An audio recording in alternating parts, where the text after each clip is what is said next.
Good morning, children. Hope you all are fine. Last class we studied about figures of speech, its type and examples. So today the same thing we are going to continue with your first poem, A Photograph. So let's go through it. First I am reading the poem, A Photograph. The cardboard shows me how it was when the two girl cousins went paddling, each one holding one of my mother's hands, and she, the big girl, some 12 years or so. All three stood still to smile through their hair at the uncle with the camera, a sweet face, my mother's, that was before I was born, and the sea, which appears to have changed, washed their terribly transient feet. Some 20-30 years later, she would laugh at the snapshot.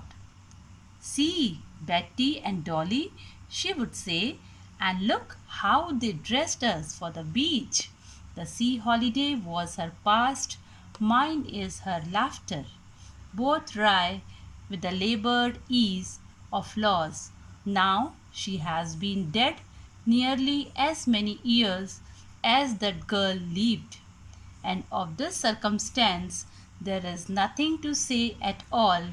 It's silence silences. So here the poem ends. The various speeches, as we are seeing, alliteration, personification, oxymoron, transferred epithet. Earlier I have explained you all this. Now coming to the theme or the summary of the poem. As this poem is written by Shirley Tolson, this particular poet mostly write about the melancholy and the tragic poem. Key points: an embodiment of time and timelessness is shown in this poem.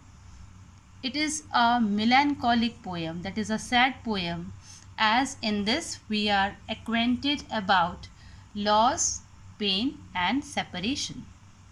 The smiling photograph creates a pang in the heart of the poet as she remembers and misses her mother with a doleful heart.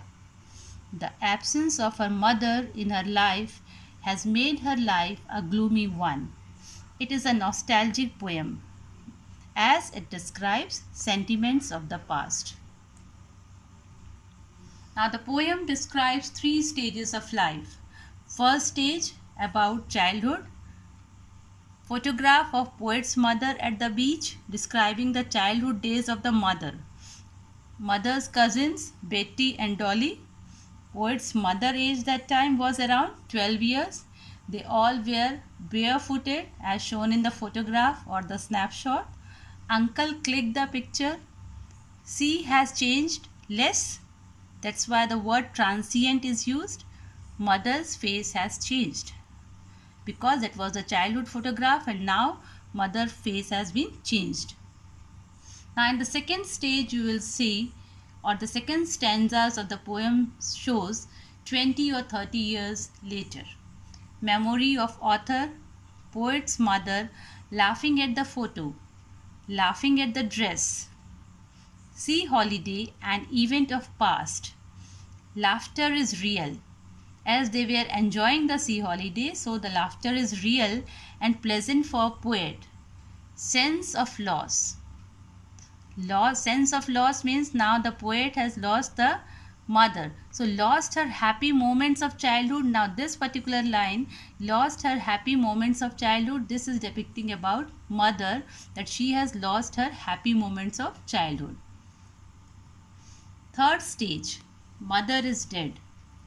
Remember her mother with a heavy heart, died years ago. No words to comment on her death. Silently resigns to her fate.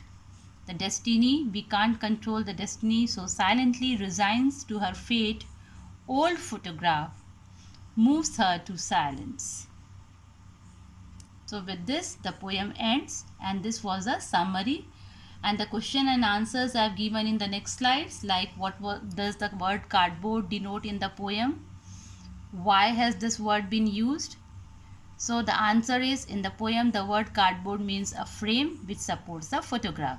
This word had been used in the poem because the picture is very old when the cardboard was used as a photo frame. What has the camera captured that we have gone through? The camera has captured the photo of the mother and the two cousins. So go through the question answers. Then the third question is, what has not changed over the years? Does this suggest something to you? So what has not changed through the years? The sea. So it has not changed through the years, but our life, it is not a permanent.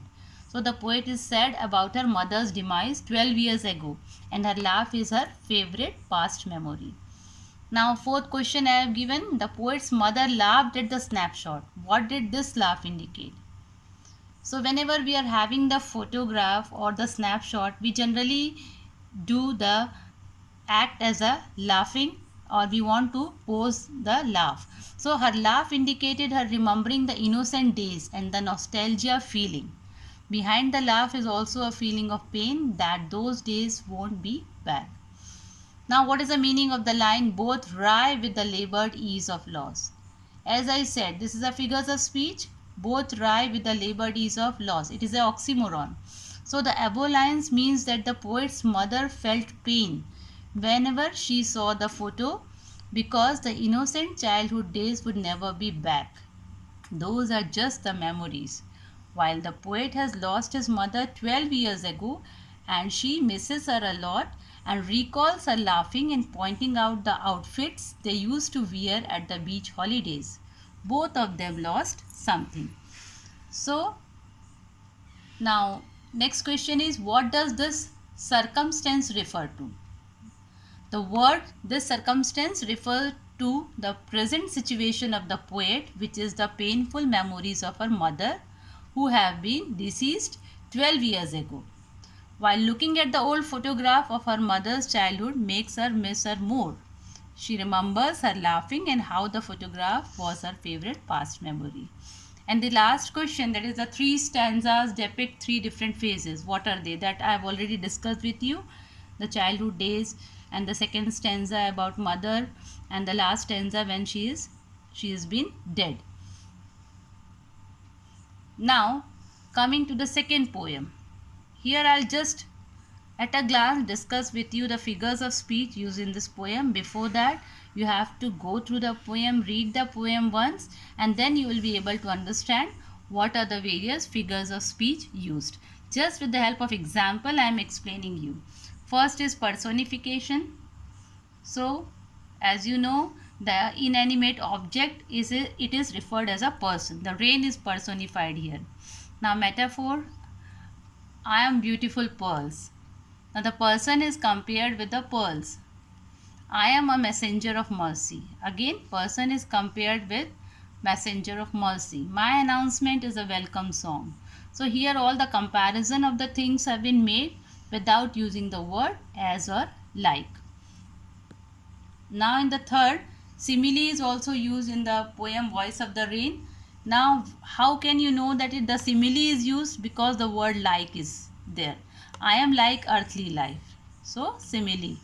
Now hyperbole, when you are exaggerating something, that is called hyperbole, bottomless sea. Imagery, soft falling shower gives the reader image of gentle rain. This is a imagery. And the last, contradictory statement, what it is? Upward to heaven, whence vaguely formed, altogether changed and yet the same. Now this altogether changed and yet the same, this is the 2 contradictory statement you will find in the poem, and this is called as antithesis.